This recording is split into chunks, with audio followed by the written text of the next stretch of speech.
पुरुषोत्तम मास की कथा। प्राचीन समय की बात है। देवताओं और ऋषियों ने भगवान विष्णु से पूछा, हे प्रभु, यह पुरुषोत्तम मास क्या है और इसका इतना महत्व क्यों माना जाता है। तब भगवान विष्णु बोले, सभी महीनों में एक अतिरिक्त मास आता है जिसे लोग मलमास कहकर तुच्छ समझते थे। उस मास का कोई स्वामी नहीं था, इसलिए वह बहुत दुखी रहता था।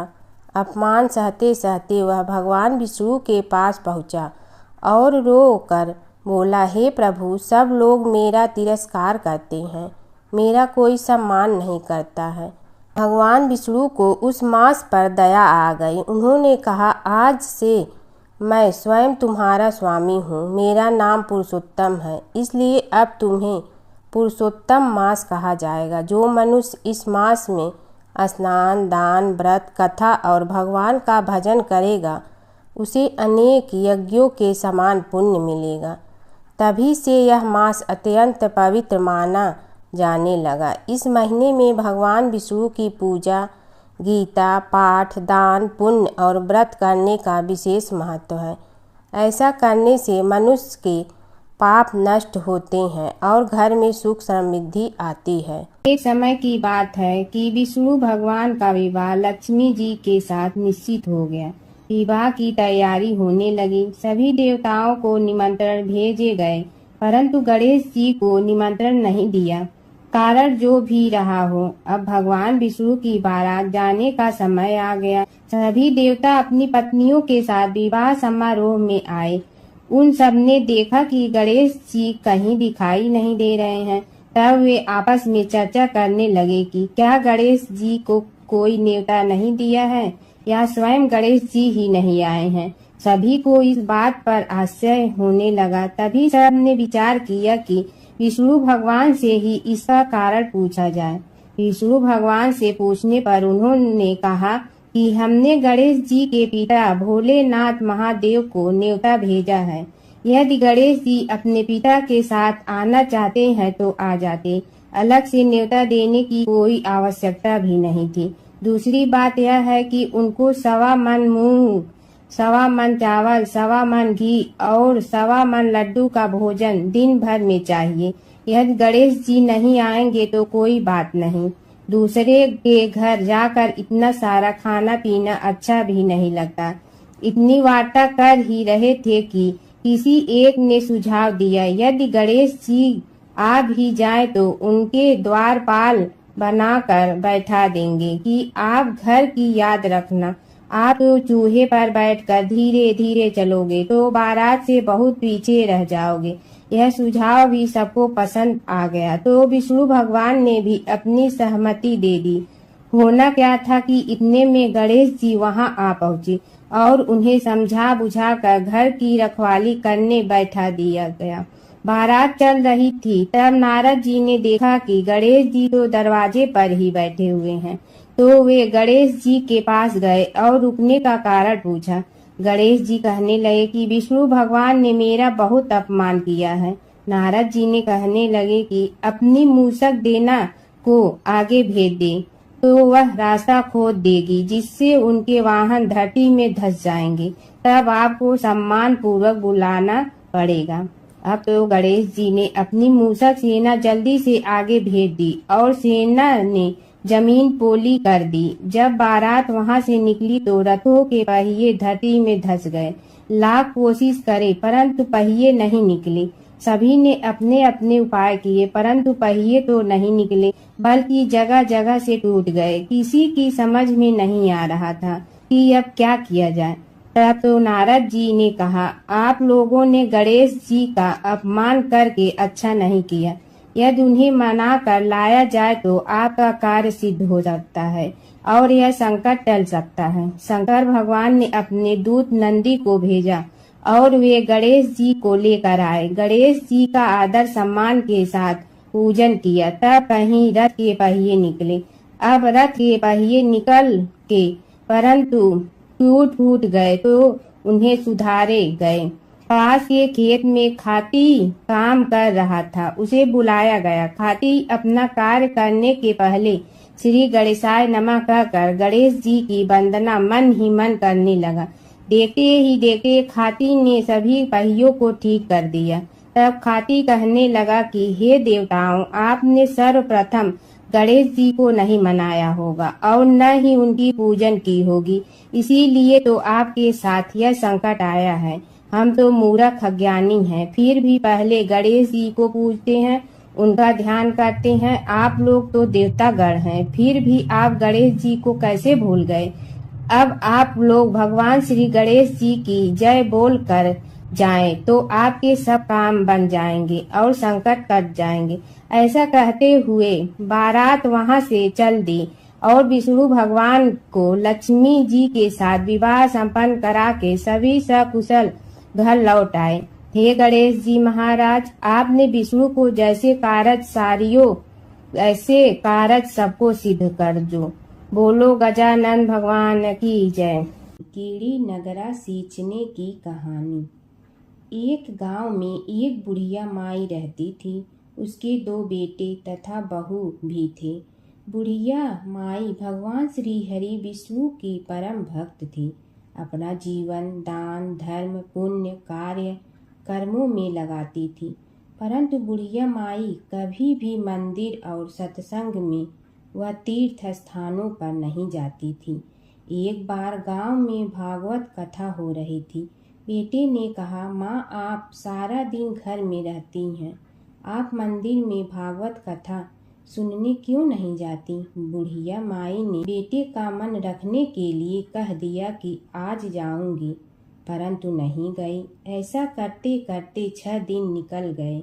बुढ़िया माई के बेटे ने कहा, माँ, आज अंतिम दिन है, आज तो कथा सुनने आपको जाना ही पड़ेगा। सारा दिन घर का काम करके बुढ़िया माई ने जाते जाते इतनी देर कर दी कि अंतिम दिन की भागवत कथा भी समाप्त हो गई। भगवान श्री हरि विष्णु सन्यासी का रूप धारण करके बुढ़िया माई के पास आए और बोले, बुढ़िया माई, तुम कहाँ जा रही हो? बुढ़िया माई ने कहा, मैं भागवत कथा सुनने जा रही हूँ।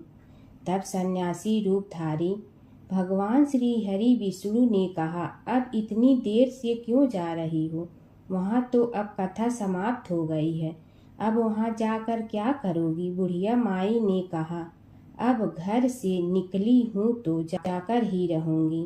सब सन्यासी रूपधारी भगवान श्री हरि विष्णु ने कहा कि अब कथा समाप्त हो गई, भक्त लोग भी अपने अपने घर चले गए, अब तुम वहाँ से क्या लाओगी? तो बुढ़िया माई बोली, कुछ नहीं तो मैं वहाँ से एक ईंट ही उठा लाऊंगी। तो सन्यासी रूपधारी भगवान श्री हरि विष्णु बोले, तुम वहाँ से मिट्टी की ईंट लाओगी, उसके बदले में मैं तुम्हें एक सोने की ईंट दे देता हूँ। बुढ़िया माई ने ईंट ले ली और घर की तरफ चल पड़ी और विचार करने लगी कि यदि यह ईंट मैं घर लेकर जाऊंगी तो बेटे बहू झगड़ने लगेंगे, इसीलिए घर के आंगन में बाहर ही बुढ़िया माई ने वह ईंट जमीन में गाड़ दी। परंतु अब बुढ़िया माई का ध्यान उस ईंट पर ही रहने लगा। खाने पीने घर के काम करने में सदैव बुढ़िया माई अपना ध्यान सोने की ईंट पर ही लगाई रखती। बेटे बहू ने पूछा, माँ, पूरे दिन घर के आंगन में क्या करती रहती हो? तो बुढ़िया माई ने कहा, मैं आने जाने वाले को देखती रहती हूँ। एक दिन बुढ़िया माई मर गई। यमराज के दूत बुढ़िया माई को लेने आए। बुढ़िया माई को लेकर धर्मराज जी के पास पहुँचे और धर्मराज जी को सारी बात बतलाई। धर्मराज जी ने बुढ़िया माई को कुतिया की योनि दे दी और कुतिया उसी पेड़ के नीचे बैठी रहती। बुढ़िया माई की बहू ने कहा, इस कुतिया को यहाँ से भगाओ, नहीं तो यह बच्चों को काट जाएगी। तो उसके बेटे ने उसकी पीठ पर एक लकड़ी मारी और बुढ़िया माई मर गई और को सर्प की योनि मिली। आंगन में सर्प को देखकर बेटे बहू ने किसी को काट नहीं जाए इसी डर से मार दिया। फिर बुढ़िया माई मरकर धर्मराज जी के पास पहुंची। बुढ़िया माई कीड़ी का रूप धारण करके उस आंगन में कीड़ी नगरा बना लिया। आंगन में कीड़ी नगरा हो गया। घर वाले बहुत परेशान हुए। घर वाले भोजन भी नहीं बना रहे थे और मन ही मन होने का स्मरण करने लगे। तब भगवान श्री हरि विष्णु सन्यासी का रूप धारण करके आए और बोले कि कुछ खाने को दे दो। तो घरवाले ने कहा, महाराज, हमारे खाने को भी कुछ नहीं बनाया क्योंकि हमारे घर में कीड़ी नगरा हो गया है। आप ही इसका कुछ उपाय बतलाइए। तब महाराज जी ने आंगन में खोदा और सोने की 28 निकाली और दोनों बेटों को दे दी और कहा, तुम्हारी माँ के नाम से दान पुण्य करना, धर्मशाला बनवाना, स्कूल बनवाना, प्याऊ लगवाना, गौशाला में गाय के चारे खाने की व्यवस्था करना। परंतु दोनों बेटे आपस में झगड़ने लगे कि तू दान कर, तू दान कर। किसी ने बुढ़िया माई के नाम से कोई दान नहीं किया और कीड़ी नगरा वहाँ उसी स्वरूप में स्थापित रहा। कुछ दिन बाद सन्यासी वापस आया और बुढ़िया माई के बेटों ने भगवान स्वरूपधारी सन्यासी महाराज से कहा कि हमारी घर की हालत वैसी की वैसी है, कीड़ी नगरा तो वैसे का वैसा ही है। तब साधु रूपधारी सन्यासी महाराज ने कहा, वह सोने के ईंट के टुकड़े लाओ और उन्हें बेचकर उनसे जो भी धन मिले उसे तुम्हारी माँ के नाम से दान पुण्य करो। इस कीड़ी नगरा पर शक्कर और आटा डालो। तुम ऐसा करोगे तो तुम्हारी माँ को मोक्ष प्राप्ति होगी। और उनके घर से कीड़ी नगरा चला गया। जो व्यक्ति प्रतिदिन सुबह प्रातः आटा और शक्कर कीड़ी नगरे पर डालता है, वह सदैव धनवान, पुत्रवान, संपन्न, सुख शांति से जीवन यापन करता है। उसके घर में कभी कोई कष्ट नहीं आता है। उसका जीवन सदा सर्वदा आनंद से व्यतीत होता है। उसके परिवार जन उसे अत्यधिक स्नेह प्रदान करते हैं। कीड़ी नगरा प्रतिदिन सींचने से जुड़ी नगरी की कहानी सुनने से, दान पुण्य व धर्म कार्यों में रुचि लगाने से जीवन उत्तम हो जाता है। एक बार एक नगर में एक मालिन रहती थी। उसके पति चल बसे थे। उसका एक 4 साल का पुत्र था। उसकी सास कठोर हृदय की स्त्री थी। वह बहू को बहुत तकलीफ देती थी। एक दिन सास ने बहू और पोते को घर से निकाल दिया। वे दोनों रोते हुए चलते चलते एक जंगल में जा पहुँचे। वहाँ एक बड़े पेड़ के नीचे बैठ गए। वहाँ से थोड़ी दूर पर एक गणेश जी का मंदिर था। वहाँ बहुत लोग गणेश जी के दर्शन करने आते थे। दर्शन करके गणेश जी को प्रसाद चढ़ाते थे। फिर वह प्रसाद सबको बांट देते थे।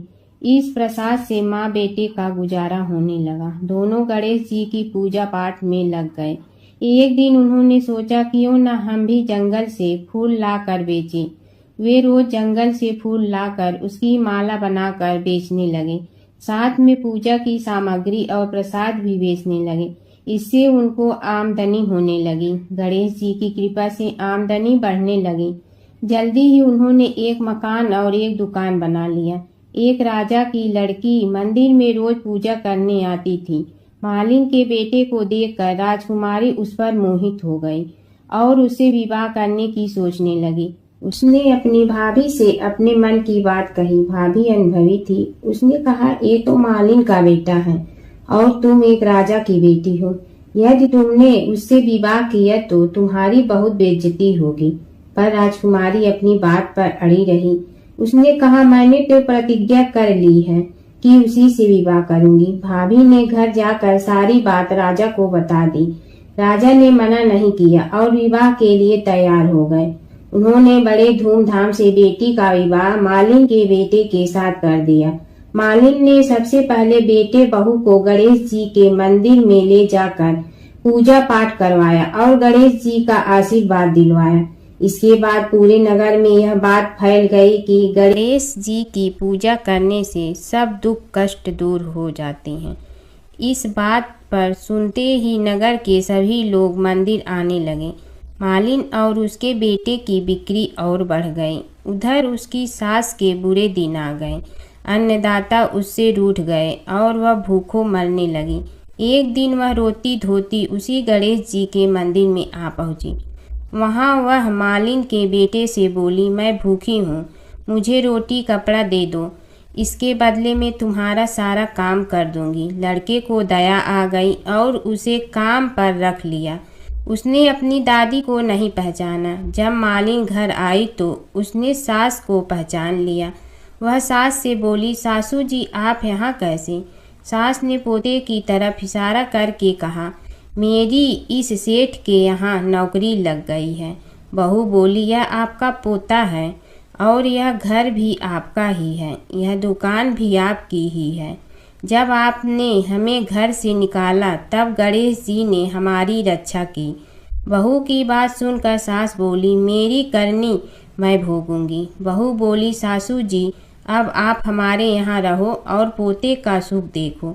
हे गणेश जी महाराज, जैसा सुख आपने मालिन को दिया वैसा ही सुख सबको देना। धर्मराज जी की कथा।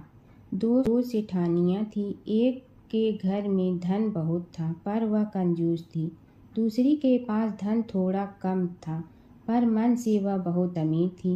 रोज सवेरे उठती, गंगा स्नान करती, तुलसी माता, बड़ पीपल सींचने, भगवान के मंदिर जाके पूजा करती। धर्मराज सूरज भगवान की कहानी सुनती, भगवान के भोग लगाकर अतिथि को जिमाती, गाय कुत्ता के लिए ग्रास निकालती। दूसरी सेठानी इस धर्मात्मा को देखकर हंसती और कहती, पता नहीं दिन भर क्या करती रहती है। थोड़े समय बाद दोनों सेठानियों को भगवान का बुलावा आया। धर्मात्मा सेठानी के तो यमराज जी ने विमान भेजा और दूसरी को दूत मारते ही ले गया। रास्ते में सेठानी बोली, मेरे को भूख लगी है। तो दूत बोले, किसी को कुछ दिया होगा तो मिलेगा। फिर बोली, प्यास लगी है। दूत बोले, किसी को पानी पिलाया तो मिलेगा। रास्ते में उसे काट चुभने लगे, गर्मी पड़ने लगी, पर दूत तो उसे घसीटे ही ले गए। अब सेठानी बहुत पछताने लगी कि सब कुछ होते हुए भी दान धर्म नहीं किया। इतने में यमराज का दरबार आया। धर्मात्मा बुढ़िया को भगवान के पास सिंहासन मिला और वह उस पर बैठी थी। उधर दूसरी सेठानी को तपते कुंड में डाल दिया। अब सेठानी यमराज से बोली, मुझे 1.25 पहर का जीवन दान दे दो, मैं वापस आकर दंड भोग लूंगी। यमराज बोले, ठीक है। सेठानी के शरीर में वापस प्राण डाल दिए। संसार में आते ही पंडितों को बुलाकर सेठानी ने धर्मराज की कथा सुनी, सब तरह से धर्म किया। इतने में समय पूरा हो गया। अब की बार विमान आया। 1.25 पहर के दान धर्म से सेठानी को स्वर्ग मिला। धर्मराज जी की परम भक्त पोपा बाई की कथा। एक गांव में एक पोपा बाई रहती थी। जब वह 5 साल की थी तभी से वह नियम से धर्मराज जी व्रत की कथा सुनती थी और व्रत करती थी। एक दिन उसने अपने भाई व भाभी से कहा कि मैं शादी नहीं करूंगी, अब मैं अपना समय भगवान की पूजा अर्चना में ही बिताना चाहती हूँ।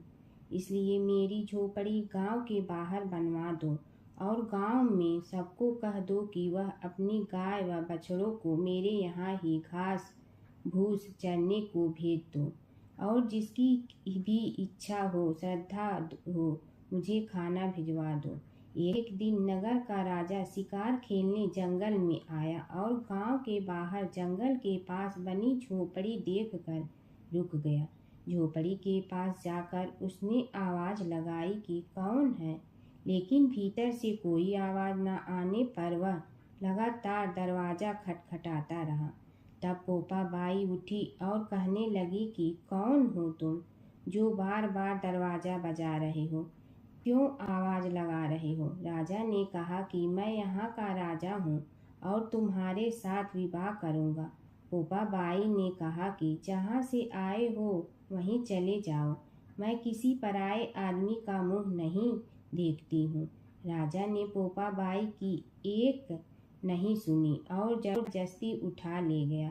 तब पोपा बाई ने राजा को श्राप दिया कि तुम्हारा सारा राजपाट नष्ट हो जाएगा। महल में आने पर राजा की रानियों ने सारी बात सुनकर राजा से अनुरोध किया कि पोपा बाई को वहीं वापस छोड़ आओ।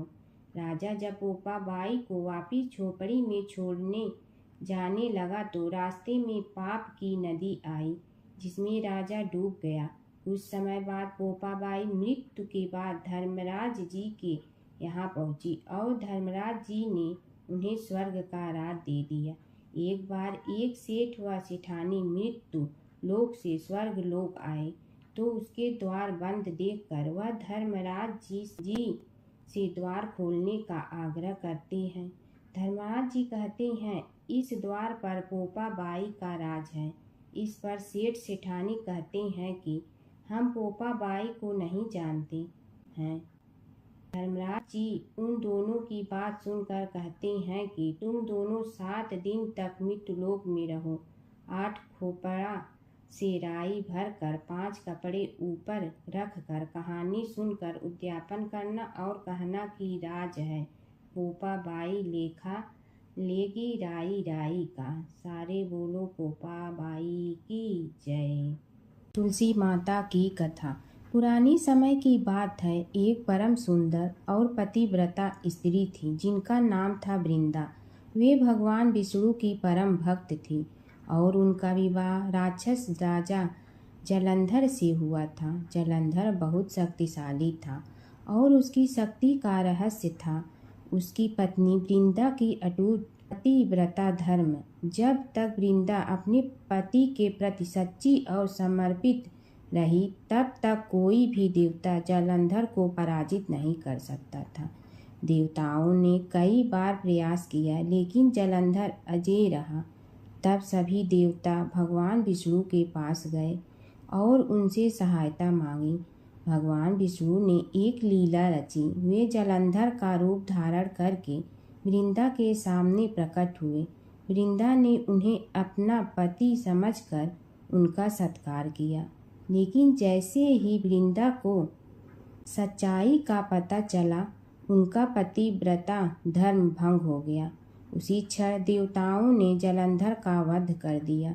जब वृंदा को यह ज्ञात हुआ कि यह सब भगवान विष्णु की लीला थी तो वे बहुत दुखी हुई और उन्होंने भगवान विष्णु को श्राप दिया कि वे पत्थर बन जाएं। उसी श्राप के कारण भगवान विष्णु शालिग्राम पत्थर के रूप में प्रकट हुए। इसके बाद वृंदा ने अपने प्राण त्याग दिए। उनके शरीर से एक पवित्र पौधा उत्पन्न हुआ जिसे आज हम तुलसी के नाम से जानते हैं। तभी से तुलसी को देवी का रूप माना जाता है और उनकी पूजा की जाती है। तुलसी माता को घर में रखने से सुख समृद्धि आती है। भगवान विष्णु को तुलसी अत्यंत प्रिय है। बिना तुलसी के भगवान विष्णु की पूजा अधूरी मानी जाती है। सच्ची भक्ति और पतिव्रता धर्म में अपार शक्ति होती है। भगवान विष्णु और नारद की कथा। एक बार नारद मुनि जी ने भगवान विष्णु जी से पूछा, हे भगवान, आपका इस समय सबसे प्रिय भक्त कौन है?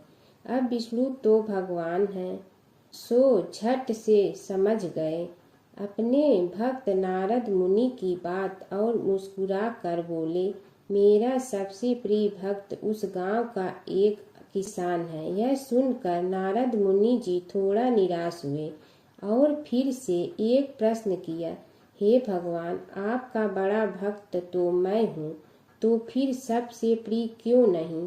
भगवान विष्णु जी ने नारद मुनि जी से कहा, इसका जवाब तो तुम खुद ही दोगे।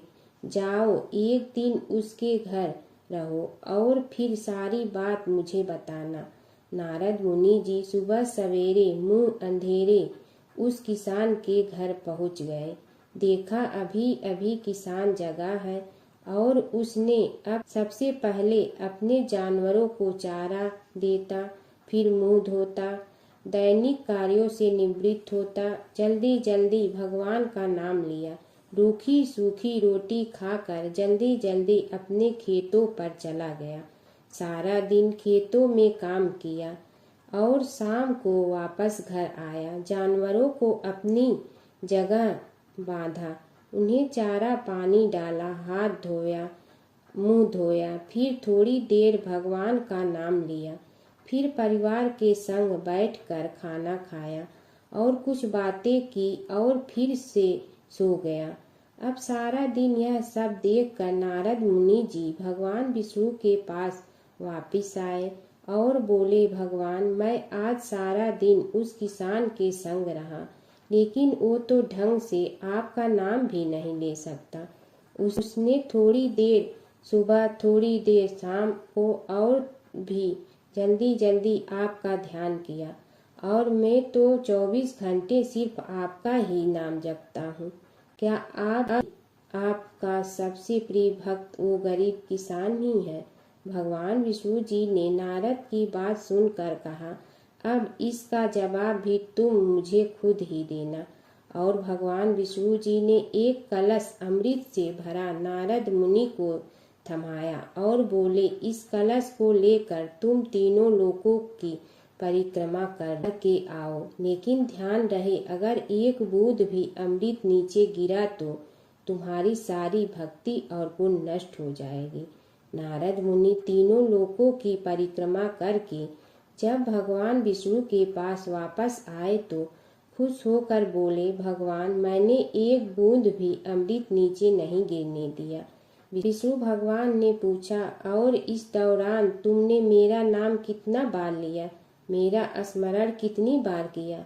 तो नारद बोले, अरे भगवान जी, मेरा तो सारा ध्यान इस अमृत पर था, फिर आपका ध्यान कैसे करता? भगवान विष्णु ने कहा, हे नारद, देखो उस किसान को, वो अपना कर्म करते हुए भी नियमित रूप से मेरा स्मरण करता है, क्योंकि जो अपना कर्म करते हुए भी मेरा जाप करे वो ही मेरा सबसे प्रिय भक्त है।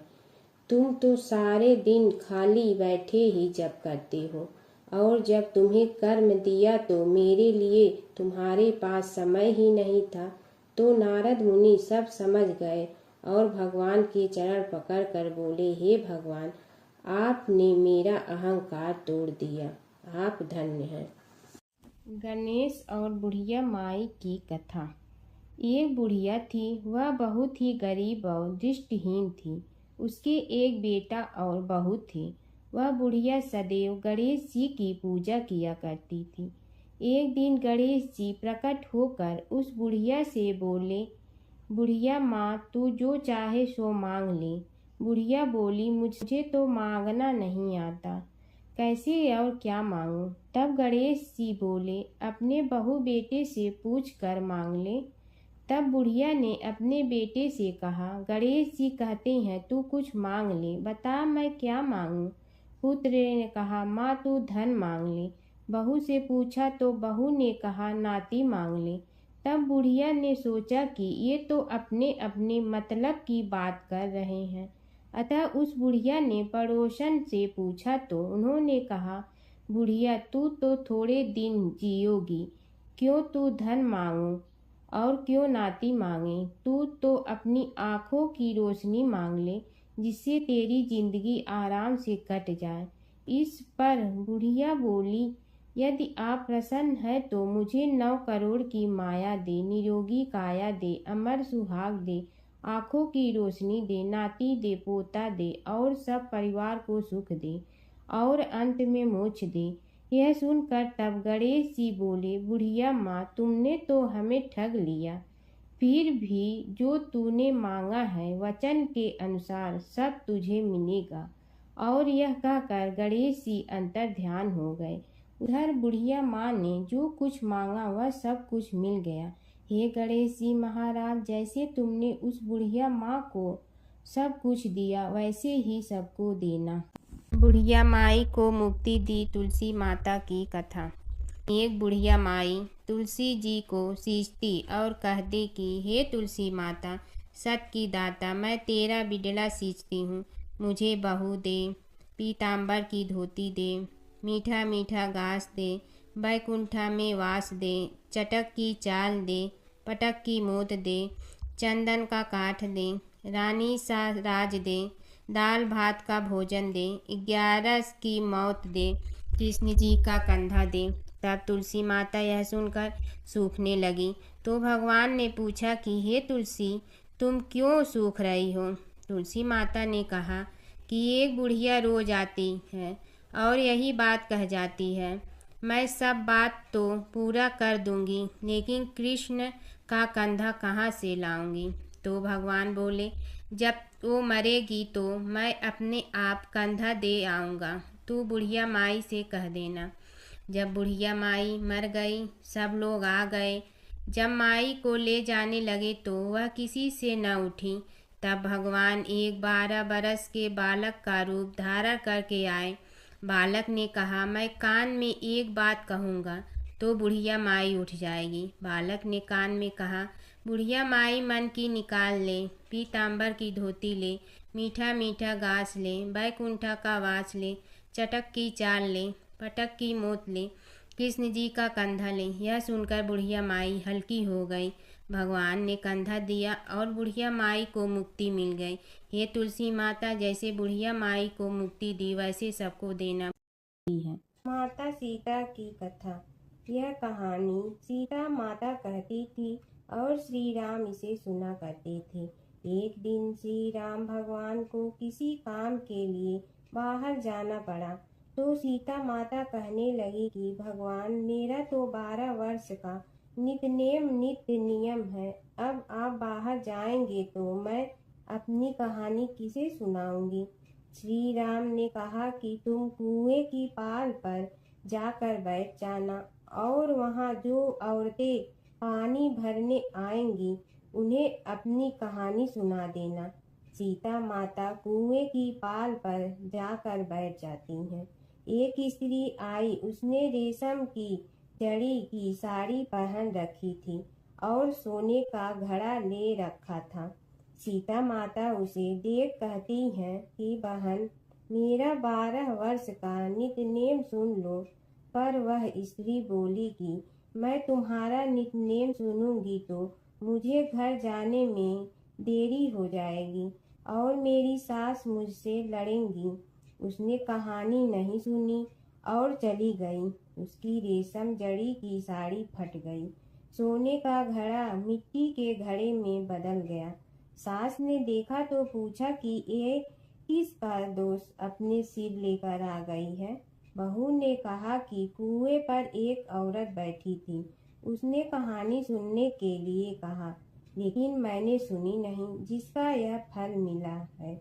बहू की बात सुनकर अगले दिन वही साड़ी और घड़ा लेकर सास कुएं की पाल पर गई। सास को वहीं माता सीता बैठी मिली, तो माता सीता ने कहा कि बहन, मेरी कहानी सुन लीजिए। सास बोली कि एक बार छोड़, मैं तो 4 बार कहानी सुन लूंगी।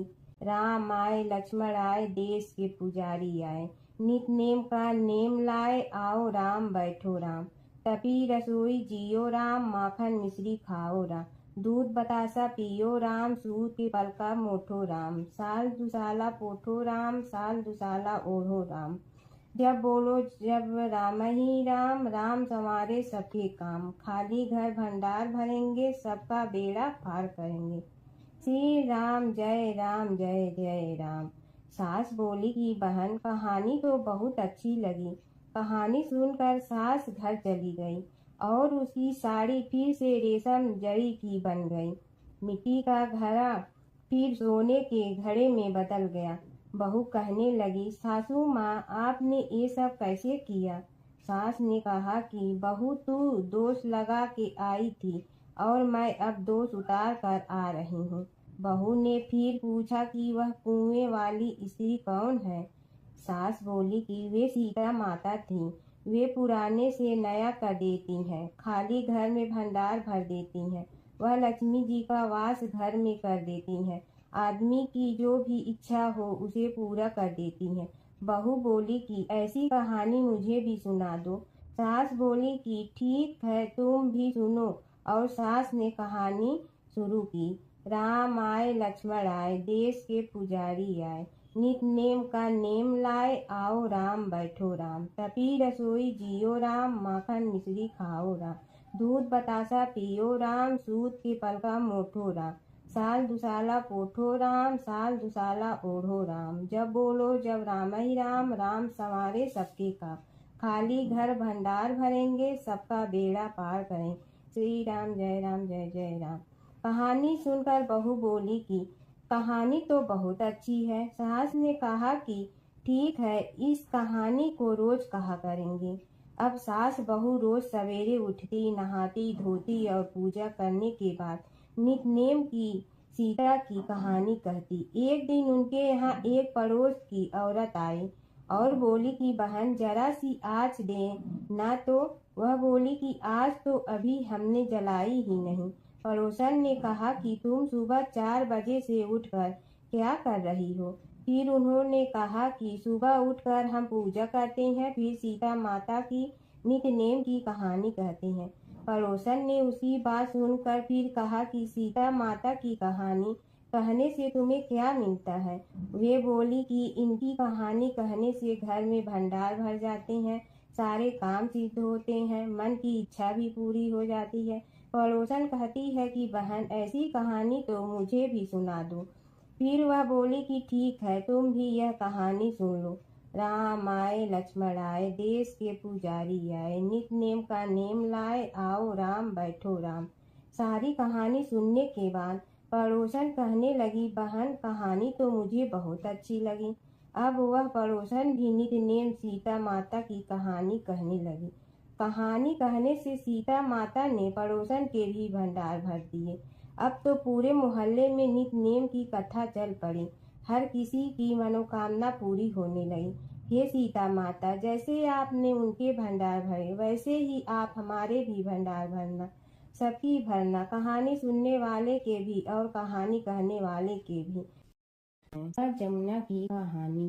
प्राचीन समय में एक गांव था जिसमें 2 बहनें रहा करती थी। एक बहन का नाम गंगा था तो दूसरी बहन का नाम जमुना था।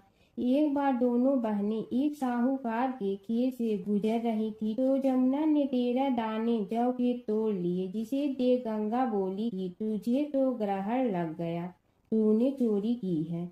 इस पर जमुना बोली कि अब मेरा ग्रहण कैसे धुलेगा? गंगा ने कहा कि तुझे 12 साल तक साहूकार के यहाँ नौकरी करनी पड़ेगी, तभी तेरा पाप धुलेगा और ग्रहण से मुक्ति मिलेगी।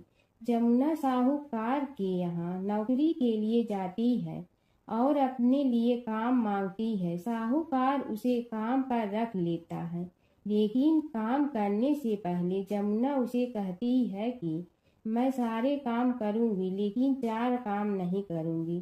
जूठे बर्तन नहीं मांजूंगी, झाड़ू नहीं लगाऊंगी, बिस्तर नहीं बिछाऊंगी और दिया नहीं जलाऊंगी। 12 साल के बाद कुंभ का मेला लगा तो साहूकारनी भी कुंभ नहाने जाने लगी।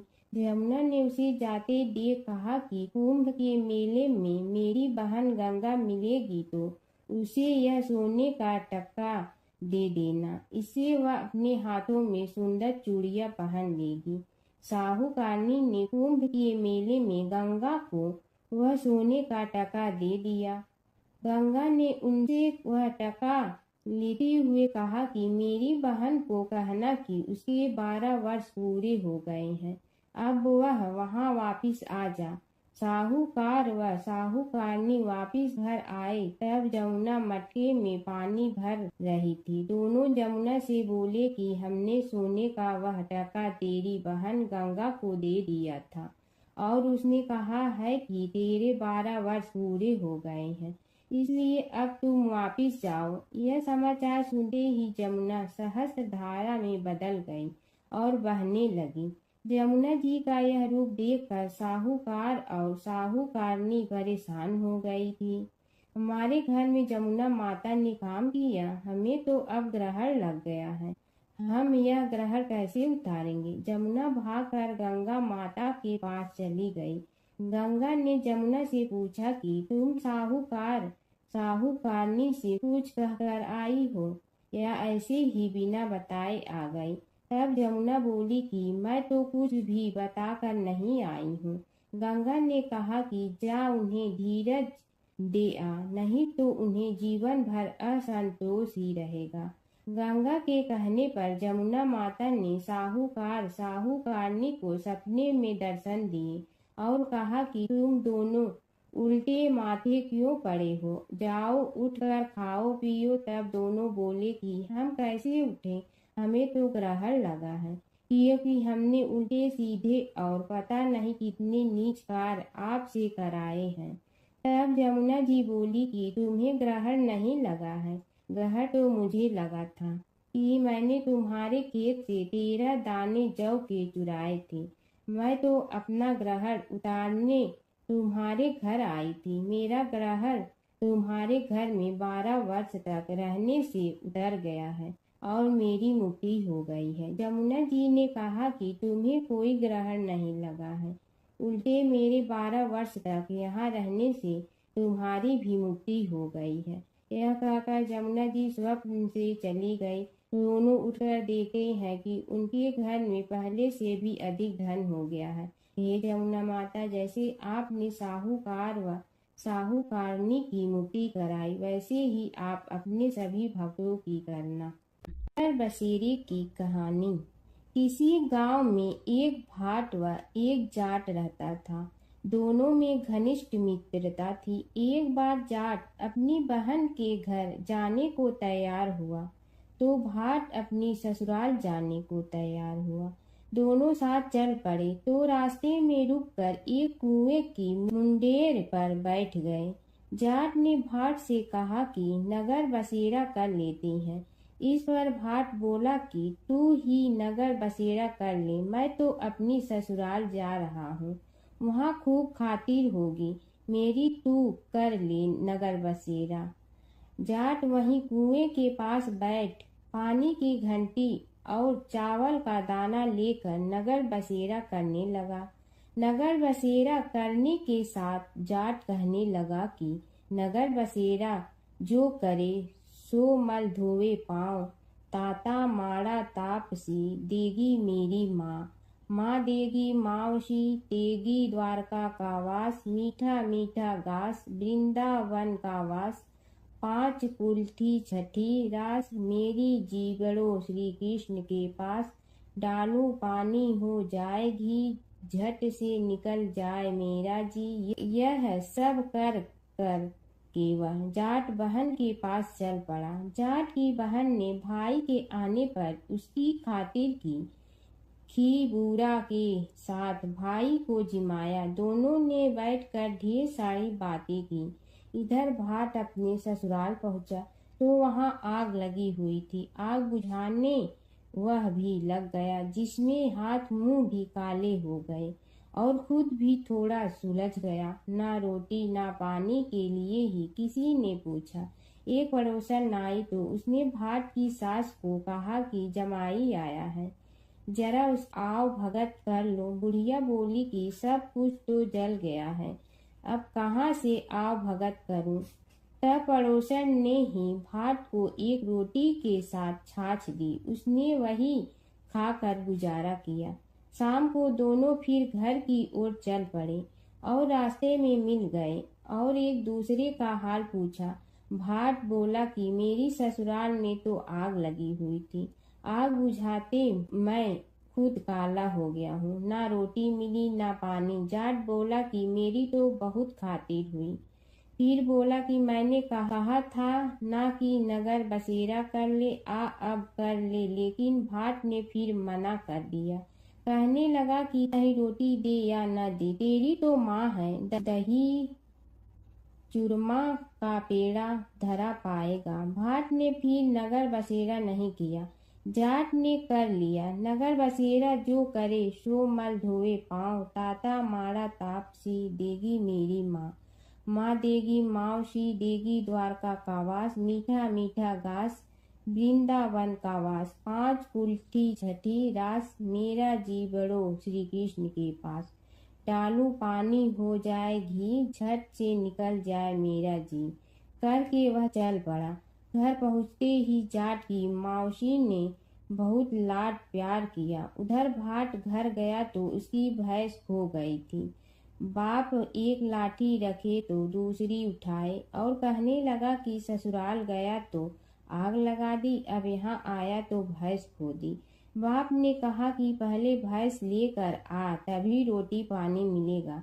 सारा दिन भाट भैंस ढूंढता रहा, लेकिन उसे भैंस नहीं मिली। जाट और भाट की मुलाकात फिर से बाजार में हो गई। जाट ने भाट के हाल चाल पूछे तो भाट बोला कि आते ही भैंस खो गई। बस उसी दिन से भैंस ढूंढ रहा हूँ। रोटियां का तो पूछो ही मत। जाट ने कहा कि मैंने तो पहले ही कहा था कि नगर बसेरा कर ले। जाट की बात सुनकर भाट बोला कि तेरे नगर बसेरे में इतनी ताकत है तो चल अब कर लेते हैं। दोनों ने बैठकर नगर बसेरा किया। नगर बसेरा जो करे सो मल धोवे पाँव। ताता मारा तापसी देगी मेरी माँ। माँ देगी मौसी देगी द्वारका का वास। मीठा मीठा घास वृंदावन का वास। 5 कुल की छठी रास मेरा जीवड़ो श्री कृष्ण के पास। डालू पानी हो जाए घी झट से निकल जाए मेरा जी। दोनों के नगर बसेरा करने पर भाट जैसे ही आगे बढ़ा तो उसकी खोई भैंस मिल गई, जिसे लेकर घर पहुंचा। घर पहुंचते ही माँ ने कहा कि लड़के को आते ही घर से निकाल दिया। सारे दिन से ये भूखा प्यासा भटक रहा है। यह कहकर उसकी माँ ने उसको खूब खिलाया पिलाया। इस घटना के बाद सारे नगर में ढिंढोरा पिटवा गया कि तब कोई अपने पीहर या सास से आते जाते नगर बसेरा करें। जैसे भाट को नगर बसेरा करने का फल मिला, वैसे ही हर किसी को मिले। प्राचीन काल की बात है। नैमिषारण्य क्षेत्र में ऋषि महर्षि और साधु संतों का समाज जुड़ा था। उसमें श्री सूत जी भी विद्यमान थे। शौनक जी ने उनकी सेवा में उपस्थित होकर निवेदन किया कि हे अज्ञान रूप घोर तिमिर को नष्ट करने में करोड़ों सूर्यों के समान प्रकाशमान श्री सूत जी हमारे कानों के लिए अमृत के समान जीवन प्रदान करने वाले कथा तत्व का वर्णन कीजिए। हे सूत जी, हमारे हृदयों में ज्ञान के प्रकाश की वृद्धि तथा भक्ति, वैराग्य और विवेक की उत्पत्ति जिस कथा से हो सकती हो, वह हमारे प्रति कहने की कृपा कीजिए। शौनक जी की जिज्ञासा से सूत जी बड़े प्रसन्न हुए। पुरातन इतिहासों के स्मरण से उनका शरीर पुलकायमान हो रहा था। वे कुछ देर उसी स्थिति में विराजमान रहकर कुछ विचार करते रहे और अंत में बोले, शौनक जी, इस विषय में आपके चित्त में बड़ी जिज्ञासा है। आप धन्य हैं जो सदैव ज्ञान की प्राप्ति में तत्पर रहते हुए विभिन्न पुराण कथाओं की जिज्ञासा रखते हैं। आज मैं आपको ज्ञान के परम स्रोत रूप श्री गणेश जी का जन्म कर्म रूप चरित्र सुनाऊंगा। गणेश जी से ही सभी ज्ञानों सभी विद्याओं का उद्भव हुआ है। अब आप सावधान चित्त से विराजमान हो। श्री गणेश जी के ध्यान और नमस्कार पूर्वक उनका चरित्र श्रवण करें। नमस्तस्मै गणेशाय ब्रह्मा विद्या प्रदायिनी यनागस्त्यसमः साक्षात विघ्न सागर सोसड़े। कैसे हैं वे श्री गणेश जो सभी प्रकार की ब्रह्म विद्याओं को प्रदान करने वाले, अर्थात ब्रह्मा के सगुण और निर्गुण स्वरूप पर प्रकाश डालने और जीव ब्रह्मा का अभेद प्रतिपादन करने वाली विद्याओं के दाता हैं। वे विघ्नों के समुद्रों को महर्षि अगस्त के समान शोषण करने में समर्थ हैं। इसलिए उनका नाम विघ्न सागर शोषक के नाम से प्रसिद्ध है। मैं उन भगवान श्री गणेश जी को नमस्कार करता हूँ। प्रथम पूजा के अधिकारी श्री गणेश जी। यह कहकर सूत जी कुछ समय के लिए मौन हो गए और फिर बोले, शौनक जी, भगवान गणेश जी ही सर्वप्रथम पूजा प्राप्ति के अधिकारी हैं। किसी भी देवता की पूजा करो, पहले उनकी पूजा करो। शौनक जी ने निवेदन किया, हे भगवान, हे सूत, सर्वप्रथम यह बताने की कृपा कीजिए कि गणेश जी को प्रथम पूजा का अधिकार किस प्रकार प्राप्त हुआ। इस विषय में मेरी बुद्धि मोह को प्राप्त हो रही है कि सृष्टि रचयिता ब्रह्मा जी, पालन करता भगवान नारायण और संहार करता शिव जी में से किसी को प्रथम पूजा का अधिकारी क्यों नहीं माना गया। यह त्रिदेव ही तो सबसे बड़ा देवता माने जाते हैं। सूत जी ने कहा, शौनक जी, यह भी एक रहस्य ही है। देखो, अधिकार मांगने से नहीं मिलता, इसके लिए योग्यता होनी चाहिए। संसार में अनेकों देवी देवताएं पूजे जाते हैं। पहले जो जिसका इष्ट देव होता है वह उसी की पूजा किया करता है। इससे बड़े देवताओं के महत्व में कमी आने की आशंका उत्पन्न हो गई। इस कारण देवताओं में परस्पर विवाद होने लगा।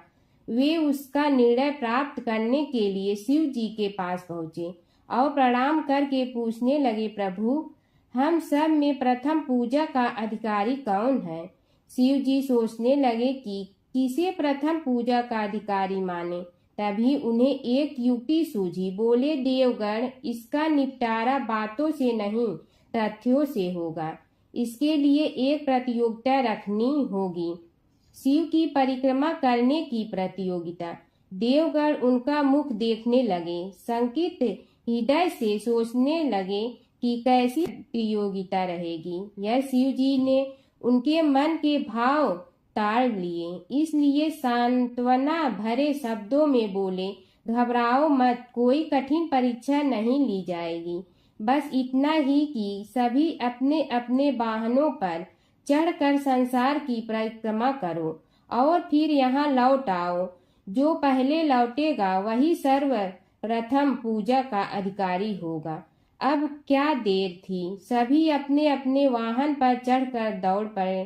किसी का वाहन गजराज था तो किसी का सिंह, किसी का भैंसा तो किसी का मृग, किसी का हंस तो किसी का उल्लू, किसी का अश्व तो किसी का श्वान। अभिप्राय यह है कि वाहनों को विविधता के दर्शन उस समय जितने भले प्रकार से हो सकते थे उतने अन्य समय में नहीं।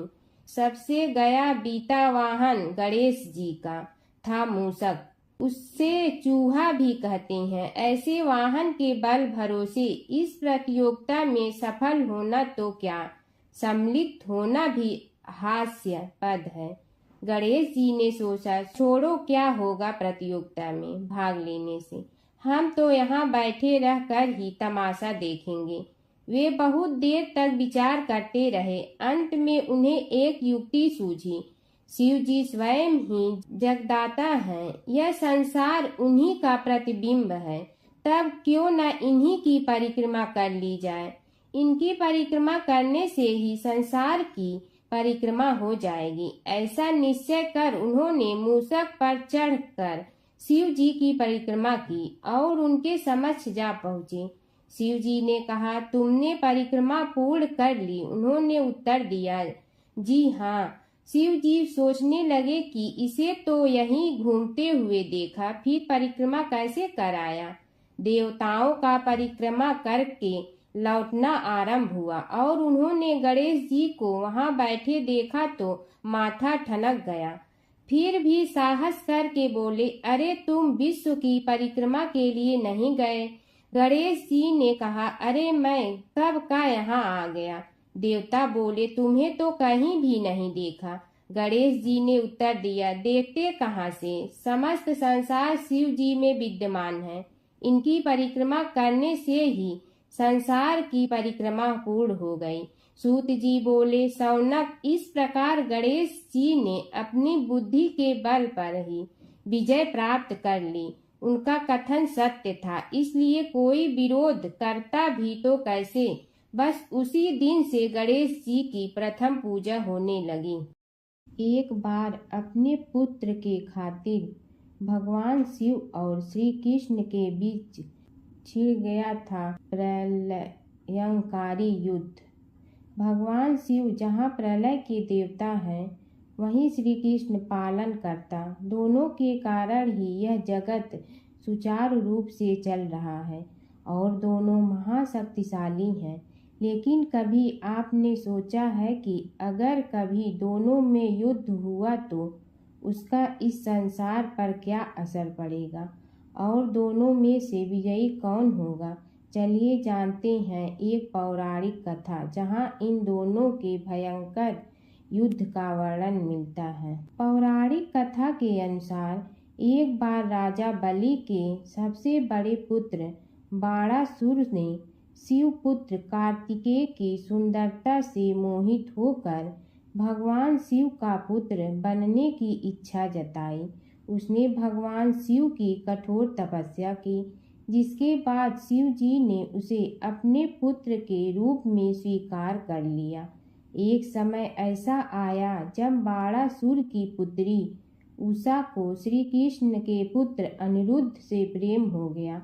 उषा की मायावी मित्र अप्सरा चित्रलेखा ने अनिरुद्ध और उषा का गंधर्व विवाह करा दिया। जब बाणासुर को यह बात पता चली तो उसने अनिरुद्ध का अपहरण कर उसे अपना बंदी बना लिया। फिर क्या था, श्री कृष्ण ने अपनी पूरी सेना के साथ बाणासुर की नगरी पर धावा बोल दिया। श्री कृष्ण और बाणासुर का युद्ध। बाणासुर श्री कृष्ण की नारायणी सेना से अकेले नहीं लड़ सकता था, इसलिए उसने भगवान शिव से मदद मांगी। अब युद्ध में श्री कृष्ण की नारायणी सेना के विरुद्ध बाणासुर की सेना के साथ भगवान शिव और कुमार कार्तिकेय भी लड़ रहे थे। युद्ध इतना भयानक था कि एक पल को लगा कि भगवान शंकर ने अग्निशस्त्र से गरुड़ पर सवार श्री कृष्ण, बलराम और प्रद्युम्न मारे गए। लेकिन उसी समय श्री कृष्ण ने वरुणास्त्र का प्रयोग कर महादेव के अग्नेस्त्र को शांत कर दिया। फिर शिव जी के अस्त्रों के जवाब में श्री कृष्ण ने वैष्णवास्त्र का प्रयोग किया, जिससे संपूर्ण जगत अंधकार में डूब गया। गुस्से में भगवान शंकर ने 4 पंखा वाला बाण अपने हाथ में ले लिया तो श्री कृष्ण ने जीभरास्त्र उठाया। इस तरह यह युद्ध समय के साथ विकराल हो गया और इस युद्ध से समस्त सृष्टि में हाहाकार मच गया। तब ब्रह्मा जी को युद्ध रोकने आना पड़ा। उन्होंने दोनों को सारी स्थिति स्पष्ट की कि किस प्रकार उनके युद्ध से संसार का विनाश हो रहा है। उनके समझाने के बाद महादेव युद्ध में पीछे हट गए, लेकिन कार्तिकेय और बाणासुर भगवान श्री कृष्ण से युद्ध करते रहे। जब श्री कृष्ण ने बाणासुर को परास्त किया, अंत में भगवान श्री कृष्ण ने युद्ध में बाणासुर को पराजित करने के लिए अपना सुदर्शन चक्र प्रयोग किया और उसकी मदद से बाणासुर के सहस्त्र भुजाओं को काट डाला।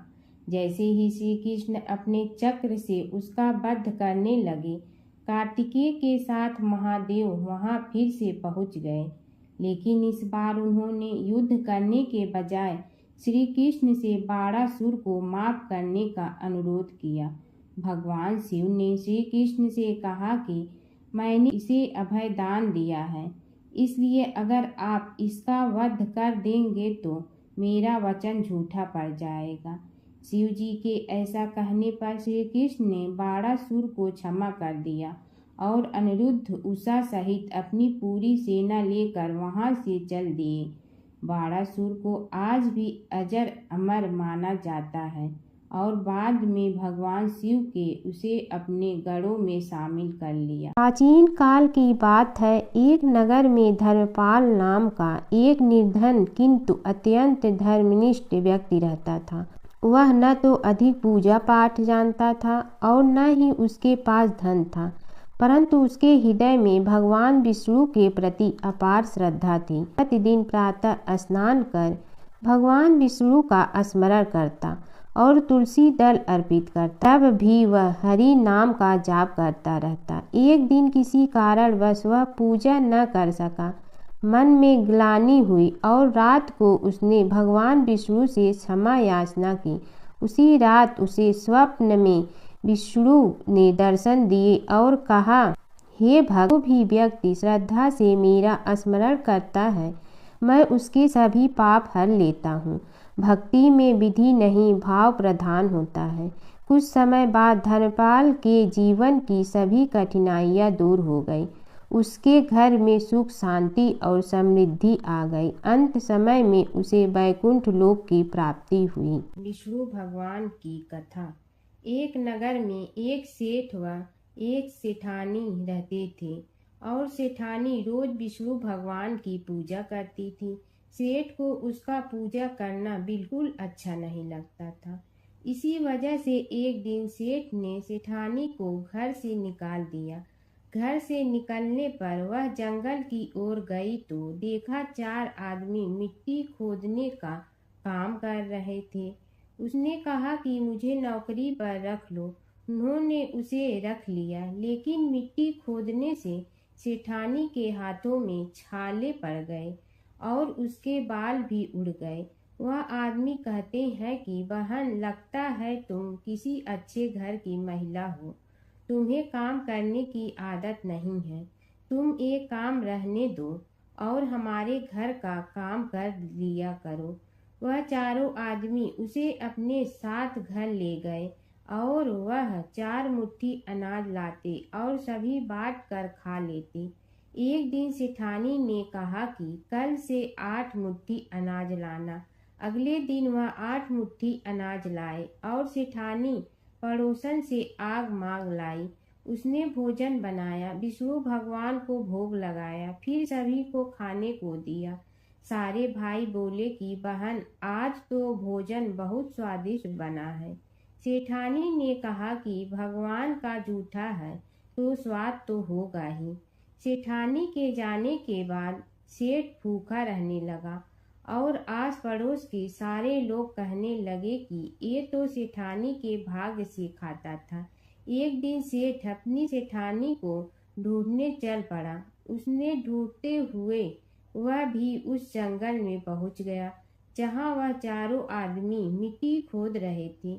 सेठ ने उन्हें देखा तो कहा कि भाई, मुझे भी काम पर रख लो। उन आदमियों ने उसे काम पर रख लिया, लेकिन मिट्टी खोदने से उसके भी हाथों में छाले पड़ गए और बाल उड़ने लगे। उसकी यह हालत देख चारों बोले कि तुम्हें काम की आदत नहीं है, तुम हमारे साथ चलो और हमारे घर में रह लो।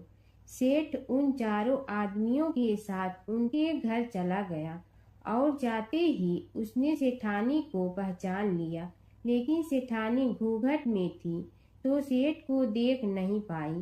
सेठानी ने सभी के लिए भोजन तैयार किया और हर रोज की भांति विष्णु भगवान को भोग लगाया। उसने उन चारों भाइयों को भोजन परोस दिया, लेकिन जैसे ही वह सेठ को भोजन देने लगी तो विष्णु भगवान ने उसका हाथ पकड़ लिया। भाई बोले कि बहन, ये तुम क्या कर रही हो? वह बोली, मैं कुछ नहीं कर रही हूँ, मेरा हाथ तो विष्णु भगवान ने पकड़ लिया है। भाई बोले, हमें भी विष्णु भगवान के दर्शन कराओ। उसने भगवान से प्रार्थना की तो विष्णु जी प्रकट हो गए। सभी ने दर्शन किए। सेठ ने सेठानी से क्षमा मांगी और सेठानी को साथ चलने को कहा। भाइयों ने अपनी बहन को बहुत सा धन देकर विदा किया। जब सेठानी के साथ सेठ भी भगवान विष्णु की पूजा करने लगा और उनके परिणाम से उनका घर अन्न धन से भर गया। हर व्रत कथा के साथ पढ़ी और सुनी जाने वाली लपसी तपसी की यह कहानी। एक लपसी था, एक तपसी था। तपसी हमेशा भगवान की तपस्या में लीन रहता था। लपसी रोजाना 1.25 सेर की लपसी बनाकर भगवान का भोग लगाकर जीम लेता था। एक दिन दोनों लड़ने लगे। तपसी बोला, मैं रोज़ भगवान की तपस्या करता हूँ, इसलिए मैं बड़ा हूँ। लपसी बोला, मैं रोज़ भगवान को 1.25 सेर लपसी का भोग लगाता हूँ, इसलिए मैं बड़ा हूँ। नारद जी वहाँ से गुजर रहे थे। दोनों को लड़ता देखकर उनसे पूछा कि तुम क्यों लड़ रहे हो? तपसी ने खुद के बड़ा होने का कारण बताया और लपसी ने अपना कारण बताया। नारद जी बोले, तुम्हारा फैसला मैं करूँगा। दूसरे दिन लपसी और तपसी नहाकर अपनी रोज की भक्ति करने आए तो नारद जी ने छुपकर 1.25 करोड़ की एक अंगूठी उन दोनों के आगे रख दी। तपसी की नज़र उस अंगूठी पर पड़ी जो उसने चुपचाप अंगूठी उठाकर अपने नीचे दबा ली। तब लप्सी की नज़र अंगूठी पर पड़ी, लेकिन उसने ध्यान नहीं दिया। भगवान को भोग लगाकर लप्सी खाना खाने लगा। नारद जी सामने आए तो दोनों ने पूछा कि कौन बड़ा, तो नारद जी ने तपसी से खड़ा होने को कहा। वो खड़ा हुआ तो उसने नीचे दबी अंगूठी दिखाई पड़ी। नारद जी ने लप्सी से कहा, तपस्या करने के बाद भी तुम्हारी चोरी करने की आदत नहीं गई, इसलिए लप्सी बड़ा है और तुम्हें तुम्हारी तपस्या का कोई फल भी नहीं मिलेगा। तपसी शर्मिंदा होकर माफ़ी मांगने लगा। उसने नारद जी से पूछा, मुझे मेरी तपस्या का फल कैसे मिलेगा? नारद जी ने कहा, यदि कोई गाय और कुत्ते की रोटी नहीं बनाएगा तो फल तुझे मिलेगा। यदि कोई ब्राह्मण को भोजन करवा कर दक्षिणा नहीं देगा तो फल तुम्हें मिलेगा। यदि कोई साड़ी के साथ ब्लाउज नहीं देगा तो फल तुझे मिलेगा। यदि कोई दिए से दिया जलाएगा तो फल तुम्हें मिलेगा। यदि कोई सारी कहानी सुने लेकिन तुम्हारी कहानी नहीं सुने तो फल तुझे मिलेगा। उसी दिन से हर व्रत कथा कहानी के साथ लप्सी तपसी की कहानी भी सुनी और कही जाती है। ओम जय जगदीश हरे स्वामी जय जगदीश हरे, भक्त जनों के संकट क्षण में दूर करे। ओम जय जगदीश हरे, जो ध्यावे फल पावे, दुख बिन दे मन का, सुख संपत्ति घर आवे, कष्ट मिटे तन का। ओम जय जगदीश हरे, मात पिता तुम मेरे, शरण कहूँ किसकी, तुम बिनय और न दूजा, आस करूँ जिसकी। ओम जय जगदीश हरे, तुम पूर्ण परमात्मा, तुम अंतर्यामी, पार ब्रह्म परमेश्वर, तुम सबके स्वामी। ओम जय जगदीश हरे, तुम बिंदा के सागर, तुम पालन करता, मैं मूरख कल काम, कृपा करो भरता। ओम जय जगदीश हरे, तुम हो ये कय गोचर, सबके प्राणपति, किस विधि मिलूं दया में, तुमको मैं कुमति। ओम जय जगदीश हरे, दीन बंधु दुख हरता, तुम रक्षक मेरे, अपने हाथ उठाओ द्वार पड़ा तेरे। ओम जय जगदीश हरे, विषय विकार मिटा, पाप हरो देवा, श्रद्धा भक्ति बढ़ाओ, संतन की सेवा। ओम जय जगदीश हरे, तन मन धन सब तेरा, स्वामी सब कुछ है तेरा, तेरा तुझको अर्पण क्या लागे मेरा।